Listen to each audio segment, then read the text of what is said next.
Dalam klasifikasi ordobiologi, manusia sangat dekat dengan golongan primata dan membuat kita sedikit banyak sebenarnya bersaudara dengan monyet. Makanya tidak mengherankan jika terkadang monyet menunjukkan gelagat yang hampir sama dengan manusia. Contohnya kelakuan monyet menenggak minum bersoda di gelas ini. Bedanya, hal-hal yang mungkin terlihat biasa saja kita lakukan seketika akan tampak unik dan aneh jika dilakukan oleh spesies lain. Seperti beberapa hal unik dan aneh yang dilakukan oleh monyet versi hewan populer berikut ini. Namanya anak-anak, mau itu anak manusia atau anak monyet, dunianya memang senang bermain dan mengeksplor hal-hal baru. Tak jarang, karena rasa penasaran itu, anak-anak justru terlibat pada kondisi berbahaya, seperti kejadian apes yang dialami oleh anak monyet yang awalnya terlihat asik bermain di pipa air ini. Lalu, secara tidak sengaja, kepalanya malah terjebak di antara pipa dan tembok. Untung saja ibu monyet segera datang menolong. Tidak hanya di pipa, kepala anak monyet juga pernah terjebak di antara dahan pohon. Dan lagi-lagi, hanya ada sang induk yang panik dan berusaha menolong sekuat tenaga. Sementara manusia tentu saja sibuk merekam semua ini agar kamu bisa saksikan videonya. Sama dengan kejadian tolong-menolong monyet yang berlangsung dramatis ini. Direkam dari stasiun kereta api saat seekor monyet yang diduga tersengat listrik terjatuh di rel kereta api dan pingsan. Lalu, rekan-rekan monyetnya datang untuk menolongnya. Siapapun yang melihat jelas akan mengira bahwa tidak ada harapan hidup lagi bagi si monyet. Namun, usaha kawannya memukul, menggigit, dan menyeburkannya ke dalam air ternyata berbuah keajaiban. Monyet malang itu berhasil melalui masa kritisnya. Volume otak monyet memang gak sebesar manusia, namun terbukti mereka bisa bergerak cepat dan tepat saat melihat kawannya terluka. Dari dua video tadi, aku rasa kita bisa percaya bahwa monyet juga memiliki empati dan perasaan sedih. Dan beberapa riset juga pernah didokumentasikan oleh Spy in the Wild, menggunakan monyet animatronik yang dilengkapi kamera bawaan untuk memata-matai perilaku monyet langur di India.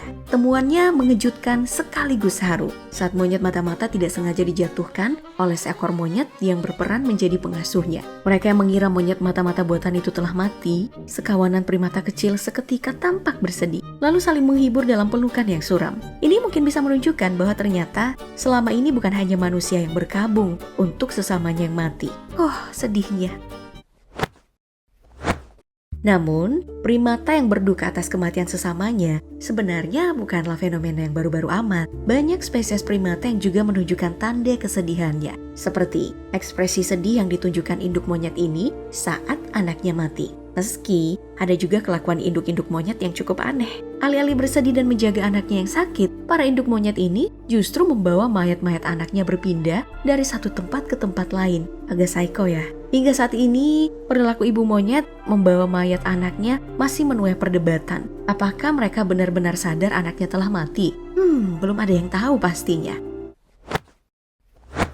Sementara di Banjar, Kalimantan Selatan, tepatnya di Sungai Sipai Martapura, penduduknya itu malah dikejutkan dengan kehadiran gerombolan monyet secara tiba-tiba. Gak hanya sekali, monyet yang merangsek masuk ke pemukiman warga ini sudah terjadi berulang kali. Monyet-monyet itu kemungkinan berasal dari hutan yang berada di belakang kampung. Biasanya, monyet melakukan hal itu karena kelaparan. Namun kondisi habitatnya tidak lagi menyediakan pasokan makanan yang cukup untuk kawanan monyet. Ya, tahu sendirilah kondisi hutan Kalimantan.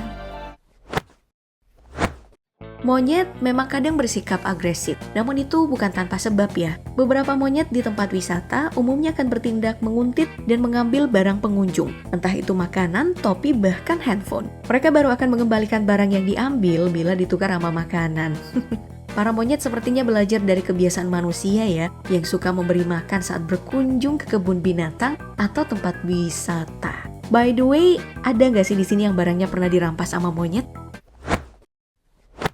Monyet memang memiliki sikap berani, cerdas, dan sedikit nakal, dan tidak kenal takut saat bertemu hewan pemangsa. Lihat saja perilaku monyet yang mandi, namun diganggu oleh seekor ular piton. Tapi bukannya kabur ya, dia malah terlihat berusaha mengusir si piton, sampai menggigitnya seperti ini. Kecil-kecil berbahaya ya. Mungkin karena primatanya suka berolahraga jadi agak tangguh ya, membuat badannya terlihat kekar dengan bermain pingpong. Bahkan mainnya bisa dibilang jauh lebih baik dari manusia yang menjadi lawan mainnya itu. Ada yang mau lawan? Selain rajin berolahraga, monyet juga bisa menjadi tipikal hewan yang rajin loh. Mencuci pakaian dengan kusyuk, membanting-bantingnya biar bersih. Sambil sesekali diusap pakai sabun colek.